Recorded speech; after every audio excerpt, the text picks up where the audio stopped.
Hey everybody, it's Sophie and Marco, Dish Out on the Movies. And today I am doing a Marco review because, according to Marco, quote, I cannot do this review with my own voice due to getting laryngitis while door dashing. I'm here today to review Wednesday Season 2, Episode 3, called Call of the Woe, which is W-O-E. It's a good thing Gomez and Morticia righted the wrong of forgetting Thing's birthday. It begs the question, why would the showrunners take such a dark turn unless they were willing to commit to it? Gomez and Morticia do not fit together anymore. The actress's makeup has been changed, and it makes her look like a different character. Wednesday wants to get Goody Addams' book back, but her mom is keeping it from her. The whole story is centered around her possibly turning out like Ophelia, in quotes. But who knows who Ophelia even is? How am I supposed to feel any emotional stakes if I don't know the dangers of what Wednesday could turn into? Wednesday has some good acting moments in episode 3. Slurp the zombie went back to the shed on his own. Apparently he's healing from eating the driving instructor. I sense that he will fully come back to human form by the end of the season. That's kind of cool body horror. Great effects. There's some kind of subplot about the siren's mom having been in a cult led by her husband. She's hiding at a motel, and there's this bizarre exposition sequence out of nowhere that explains this whole story. Speaking of the siren, I don't understand why she wouldn't just hypnotize someone else into taking the protection necklace off the principal while he's sleeping. Seems like an easy fix to her problem. Or she could hypnotize another teacher into asking to use the protection necklace because they're worried she's going to hypnotize them. A fake out.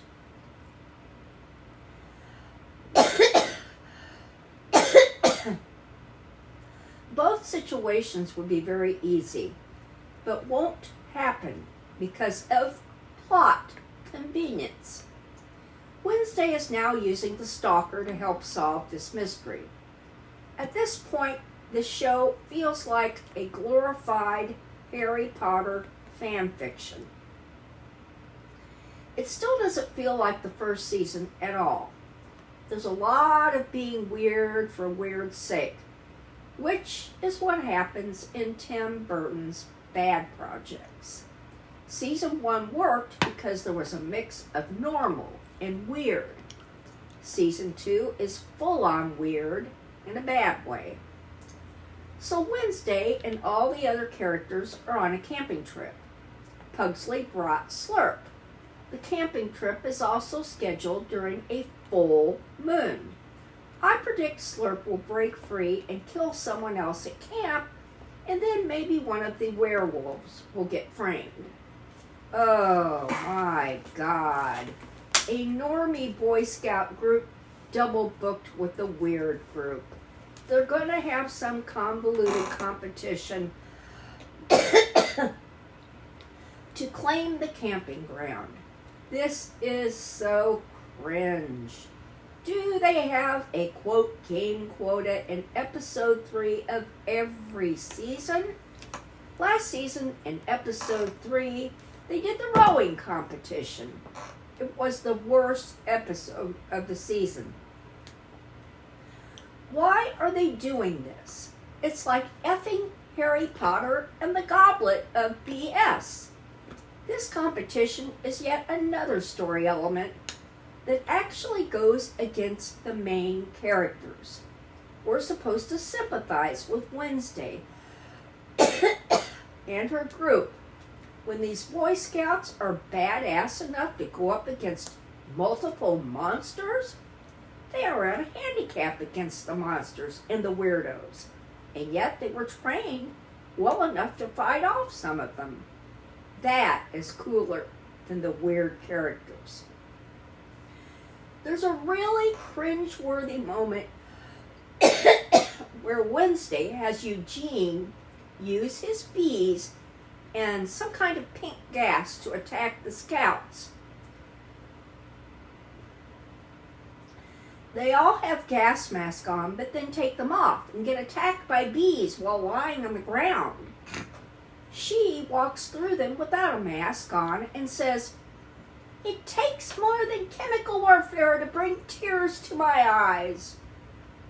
In quotes. Jesus, that's just dumb. Remember how cool it was when Sophia gassed the entire family in the Penguin and walked through the mansion with a gas mask on? Now compare that with Wednesday walking through pink gas and not being affected. I'm going to take a drink, okay?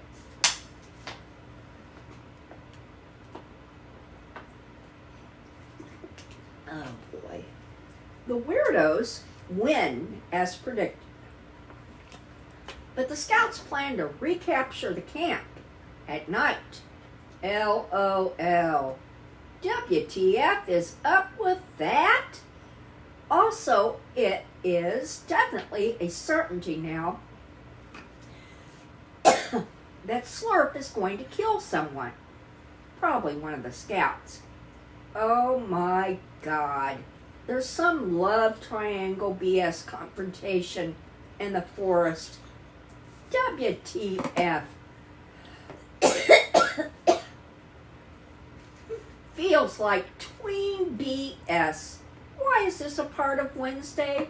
It feels so forced. Wednesday's romance in season 1 was not forced. It was a natural part of the show and the characters. Wednesday challenges her mother to a blind sword fight so she can get Goody's spellbook back. Wednesday's character has become trash.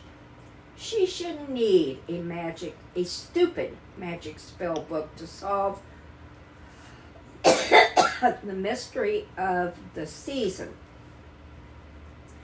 As predicted, the zombie eats a Boy Scout. The leader, in fact. He then picks up a hatchet and goes after Gomez while he's taking a shower. It's a weird, shining satire scene. He chops open the door and then pokes his head in and licks Gomez's back. That was kind of a fun scene, I guess. Gomez is the only character who feels like he's still in season 1. Everything else, Wednesday included, feels like they're in season 2. And this is not a compliment. The zombie then comes across the dueling mother and daughter, and Wednesday hits it in the head right after she loses. Morticia's prize is destroying the spellbook. Who knows if that'll actually happen? The zombie has now been taken out of the picture too. How anticlimactic, unless it comes into play in the asylum somehow? Mrs. Thornhill is still alive, and now she's in the asylum too. It was discovered this episode that there's a lot of missing weirdos tied to the asylum. It would be way too obvious for Thandie Newton to be the villain. It feels like she is like the red herring psychiatrist in season 1. On a separate note, the camping trip being set during a full moon never comes into play. It begs the question, why include that detail at all? There's never any suspense over whether or not one of the wolves will turn into one. They could have easily done that with the love triangle conflict since it involves 2 werewolves. It would also increase the danger and suspense of the episode, since Wednesday had the premonition about one of the werewolves, Enid, getting killed. Wow. Hashtag writing. Overall, I'd give this episode a C-. They undid two major plot points: the family treating thing like trash, and the zombie being kept by Pugsley and Eugene. Very anticlimactic, and all in service of a silly Reddit fan fiction camping trip episode. Still, it had a few better moments than episodes 1 and 2. The big problem with the season so far is that the mystery, which is so heavily focused on, is not really interesting. In a good mystery, you are interested in every turn of events.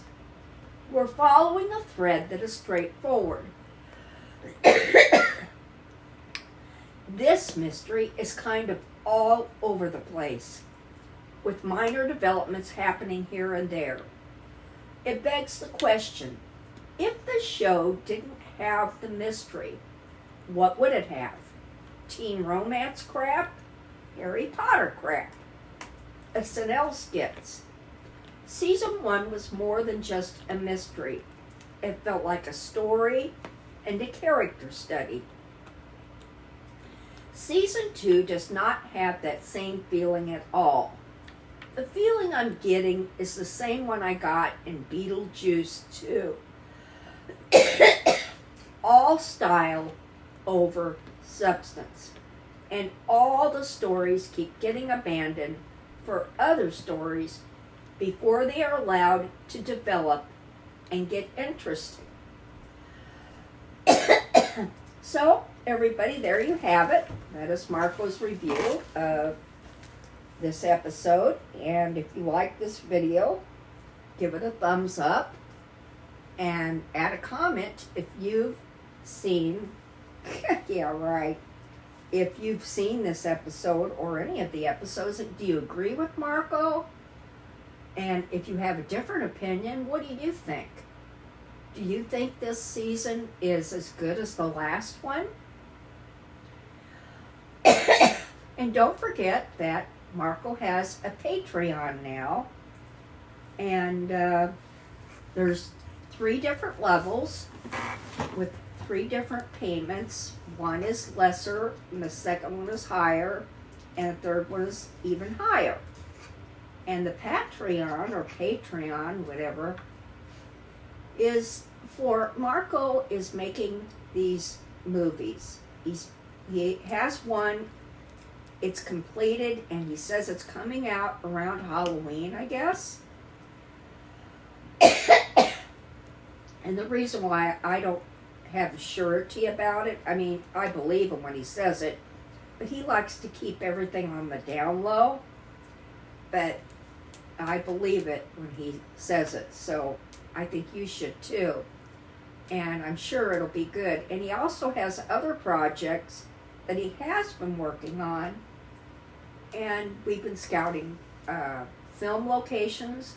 And apparently a lot more films have been shot in Ohio than I anticipated. I looked them up today and I was really pretty amazed by what I found out. So anyway, that's it. I haven't seen the show. I haven't even seen it the first season. In fact, today I read the sequel to Holly by Stephen King, which is an extremely long book. And yesterday I finished reading another book in that British mystery series that takes place in Cornwall. And that's it. So goodbye, everybody.